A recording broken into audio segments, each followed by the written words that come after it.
எதிலும் உன்னை காணலாம்.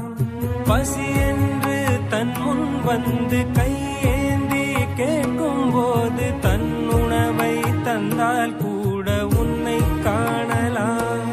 உன்னை காண பல கோடி இங்கு வாரி இறைக்கிறார்கள். எளிதாக உன்னை சேர இங்கு யாரு நினைக்கிறார்கள். அலங்காரம் அதில் நீ இல்லை, அகங்கார மனதில் இல்லை.